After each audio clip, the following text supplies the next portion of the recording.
अस्सलाम वालेकुम। मैं अमजदुल्ला ख़ान, स्पोक्समैन एमबीटी। आज जो है बोधन असम्बली हल्के में शंकर नगर एक मुकाम है, वहाँ पर जो है एक नाखुशगवार वाक़या पेश आया।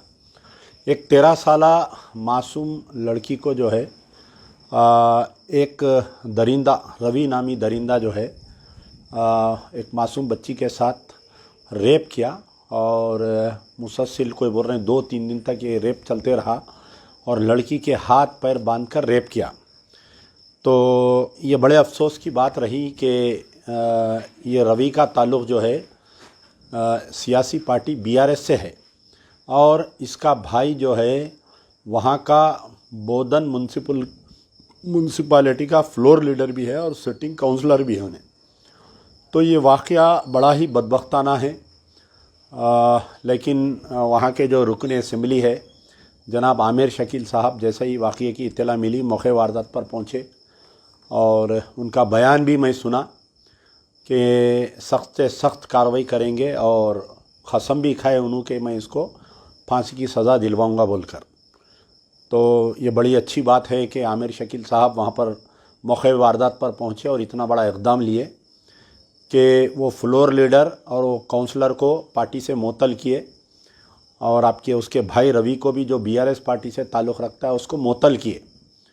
लेकिन मुझे कुछ शक व शुबात आ रहे हैं इसमें कि आमिर शकील साहब को इख्तियार नहीं है कि उसको मुअत्तल करे या आपके उसको पार्टी से निकाले। ये जो आमिर शकील साहब का बयान आया है ये तो खैर आप एक रुकन असम्बली है, आप पुलिस से मुतालबा करे हैं कि सख्त से सख्त कानून हो, ये बहुत अच्छी बात है। लेकिन ये मुअत्तली का जो है मुअत्तली और बर्खास्तगी का जो स्टेटमेंट है ये आपके सरबराह केटीआर जो वर्किंग प्रेसिडेंट है उनकी तरफ से आना चाहिए था। बड़े अफसोस की बात है कि इतना बड़ा वाक़या पेश आया। टीआरएस का sitting councillor and floor leader का भाई इस केस में मुलविस है। तो इसमें सिवाय आमिर शकील साहब के स्टेटमेंट के और किसी का स्टेटमेंट नहीं आया। गौर करिए आप। वहाँ पर साबिक़ा रुकन पार्लियामेंट कविता मैडम है। तो आमिर शकील जैसा मकान पर गए थे, कविता मैडम भी उनके मकान पर जाना था या बयान देना चाहिए था उन्होंने, क्योंकि वो एक माँ है, बहन है, सब है, वो एक ख़वातीन है और एक मासूम बच्ची के साथ ये केस हुआ। कविता मैडम का बयान मैं सारे मीडिया में ढूंढ रहा था कि कहीं इनका बयान आया क्या। केटीआर साहब जो है ट्वीट खेलते हर छोटे मसले पर। पिछले 8 साल में मुसलमानों के ताल्लुक़ से एक भी ट्वीट बता लो, मैं चैलेंज कर रहा हूँ।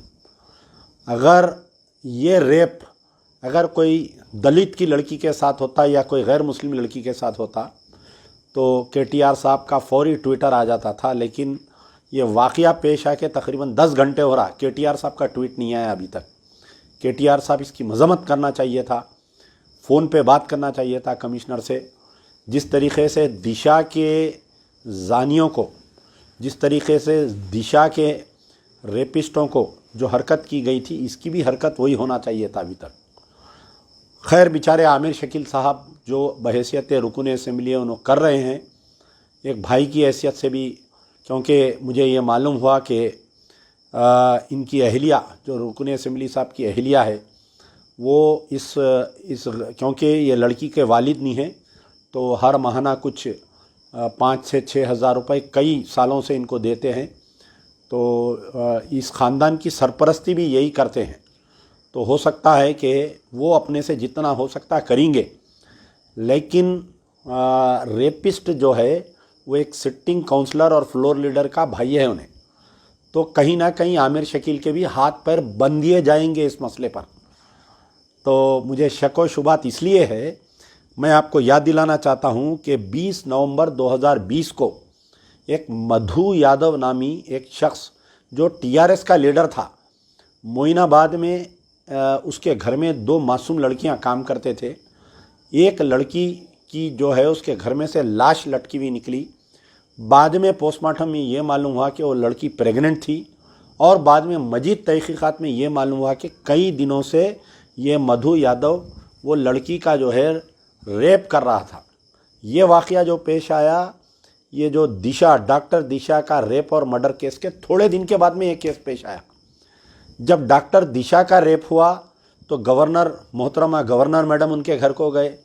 महमूद अली साहब होम मिनिस्टर तो चपरासी की हैसियत से थे, एक एक मिनिस्टर आ रहा था, एक एक मिनिस्टर जा रहा था, उसको स्कॉट कर रहे थे। सेंट्रल मिनिस्टर्स चले गए। चीफ मिनिस्टर साहब तो गुस्से में आके बोले कि मेरी बेटी के साथ हुआ, जाओ इनकाउंटर कर दो बोले।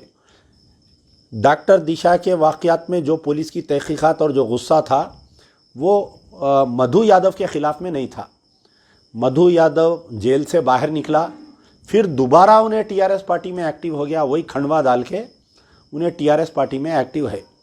यकीन है कि यहाँ पर आमिर शकील साहब अपनी फुल कोशिश करेंगे, क्योंकि ख़ानदान की वो कई दिनों से सरपरस्ती करते आ रहे हैं। उनकी अहलिया हर महीना 6,000 रुपये देते हैं ख़ानदान को, बोल के भी मुझे मालूम हुआ।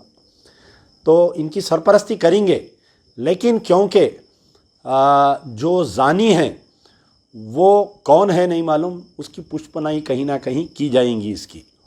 तो मैं आमिर शकील साहब से तो गुजारिश नहीं कर सकता, क्योंकि उनका मौक़िफ़ बहुत कमज़ोर है टीआरएस में। अगर उनका मौक़िफ़ मजबूत रहता तो उनको मिनिस्ट्री मिलती उनको। तो केटीआर साहब, आपकी जो ज़हनियत है ये हम 8 साल से देखते आ रहे हैं। कविता मैडम, आप कब उसके घर को जाएंगे या उससे मिलेंगे, मैं इंतज़ार कर रहा हूँ। तो कविता मैडम का स्टेटमेंट आना, केटीआर का स्टेटमेंट आना कि मैं इसको मुअत्तल किया हूँ, सस्पेंड किया हूँ, क्योंकि आमिर शकील को इख्तियार नहीं है पार्टी में किसी को, इन्हों कोई डिसिप्लिनरी कमेटी के चेयरमैन नहीं है, इन्हों एक एमएलए है।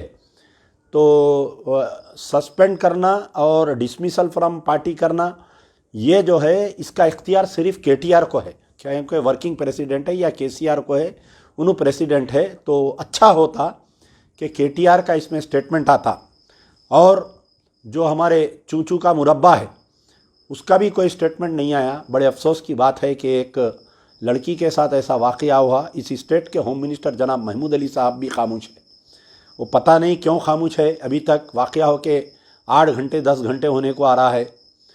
थोड़ी देर के लिए महमूद भाई आप सोचिए आंख बंद करके कि ये लड़की आपके नवासी और पोतरी के उम्र की थी। ये अगर फ़र्ज़ करिए खुदा ना खास्ता कोई टीआरएस के लीडर की लड़की के साथ या उसकी नवासी पोतरी के साथ ये वाक़या पेश आता, तो क्या आप लोग खामोश बैठते? बताइए, आप लोग नहीं बैठते, आप लोग खामोश। मैं आज ये वीडियो और ये बयान बहुत दर्द से दे रहा हूँ। किसी की भी लड़की रहो, चाहे वो गैर मुस्लिम की लड़की रहो, उसके साथ हुआ तो अमजदुल्ला खान बराबर एहतजाज किया है। यही निज़ामाबाद में एक वाक़या पेश आया था, एक दलित की लड़की के साथ हुआ था, तो मैं यहाँ से उसके मकान जाकर एहतजाज किया था और उसके कातिलों को सज़ा दिलाए थे। तो मधु यादव का जो केस है, जो मोइनाबाद FIR नंबर 424 ऑफ 2020 है, उन्हें बाहर आया। आज 2020 में वाक़या पेश आया। 21, 22, 23 3 साल हो गए, अब तक चार्जशीट फाइनल नहीं हुई वो केस में, और वो फिर से खंडवा डाल के टीआरएस में एक्टिव फिर रहा है। तो शक नहीं बल्कि यकीन है कि इन्हें भी बेल पे बाहर आएगा, फिर से वो काउंसलर एक्टिव हो जाएगा, वो फ्लोर लीडर एक्टिव हो जाएगा। हमारे शकील भाई की जो गुफ्तगू है ये सिर्फ़ कानों को खुश करने वाली है। ये दिल को खुश करने वाली गुफ्तगू जो है वो सिर्फ़ और सिर्फ केटीआर साहब अगर स्टेटमेंट देंगे तो हम मुतमईन रहेंगे। तेलंगाना के तमाम अक़लियतें केटीआर आपके स्टेटमेंट का इंतज़ार कर रहे हैं। ना मुझे महमूद अली का स्टेटमेंट चाहिए, ना मुझे आमिर शकील का स्टेटमेंट चाहिए। मुझे इस मसले पर स्टेटमेंट चाहिए तो वो बहन, वो माँ का स्टेटमेंट जिसका नाम कविता मैडम है, जो साबिक़ा MP है, मौजूदा MLC है। कल आपको फिर निज़ामाबाद से MP इलेक्शन लड़ना है तो आपको स्टेटमेंट देना पड़ेगा। और मुझे इंतज़ार है तो केटीआर के स्टेटमेंट का है, मुझे इंतज़ार है तो KCR के स्टेटमेंट का है। अगर आप लोग नहीं देंगे तो फिर याद रखो अमजदुल्ला खान ये मुद्दा लेके पूरा तेलंगाना फिरेंगा।